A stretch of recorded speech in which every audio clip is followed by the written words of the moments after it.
জুবিনের রহস্যজনক মৃত্যু ঘটনার সাথে জড়িত প্রথম ব্যক্তি গ্রেপ্তার। এসআইটির হাতে গ্রেপ্তার শেখর জ্যোতি গোস্বামী। এই মুহূর্তে একটি বিগ ব্রেকিং দর্শকদের জানাচ্ছি, জুবিন মৃত্যুর তদন্তের প্রথম ধাপ হিসেবে শেখর জ্যোতি গোস্বামীকে গ্রেপ্তার করা হয়েছে। গাড়িগাঁও থেকে গ্রেপ্তার করা হয় শেখর জ্যোতি গোস্বামীকে। জুবিনের সিঙ্গাপুর ভ্রমণের অন্যতম সঙ্গী ছিলেন বাদ্যযন্ত্র শিল্পী শেখর জ্যোতি গোস্বামী। বাদ্যযন্ত্র শিল্পী শেখর জ্যোতি গোস্বামীর ঘরে অভিযান চালিয়েছিল এসআইটির বিশেষ দল। সিঙ্গাপুর থেকে ফিরে এসে একের পর এক বিস্ফোরক মন্তব্য করেছিলেন শেখর জ্যোতি গোস্বামী। জুবিনের ঠোঁট এবং তার পা নীল হয়েছিল বলে জানিয়েছিলেন এই শেখর জ্যোতি গোস্বামী। জুবিনের নশ্বর দেহের সাথে দিল্লি থেকে ফিরেছিলেন শেখর জ্যোতি গোস্বামী। এই মুহূর্তে একটি বিগ ব্রেকিং, জুবিন গার্গের রহস্যজনক মৃত্যু নিয়ে এসআইটি এবং স্থানীয় পুলিশ তৎপরতা বাড়িয়েছে। তদন্তের প্রথম ধাপ হিসাবে শেখর জ্যোতি গোস্বামীকে গ্রেপ্তার করা হয়েছে। গ্রেপ্তার করা ব্যক্তির বাসগৃহে অর্থাৎ শেখর জ্যোতি গোস্বামীর বাসগৃহে এসআইটির বিশেষ দল অভিযান চালিয়েছে এবং প্রমাণ সংগ্রহ করেছে বলে জানা যাচ্ছে।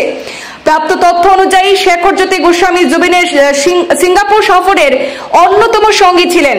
তদন্তকারীরা তার সঙ্গে সম্পর্কিত সব ধরনের তথ্য যাচাই করছেন। এছাড়াও এসআইটি নিশ্চিত করেছে যে প্রয়োজনীয় প্রমাণ এবং সাক্ষী যাচাই না হওয়া পর্যন্ত তদন্ত চলমান থাকবে।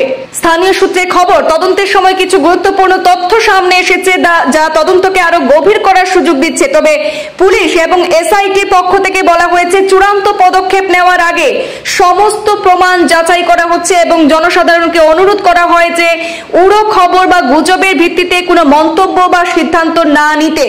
সেখানে গ্রেপ্তার শেখর জ্যোতি গোস্বামী এবং এসআইটির অভিযান সংক্রান্ত এই তথ্য রাজ্য জুড়ে বর্তমানে আলোচনা সৃষ্টি করেছে।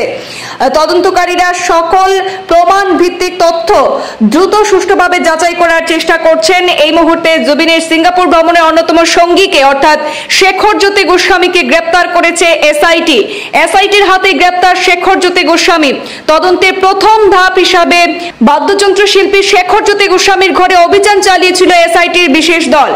আর জুবিনের ঠোঁট এবং পা নীল হয়েছিল বলে জানিয়েছিলেন শেখর জ্যোতি গোস্বামী, কারণ সিঙ্গাপুর থেকে ফিরে এসে একের পর এক বিস্ফোরক মন্তব্য করেছিলেন এই শেখর জ্যোতি গোস্বামী।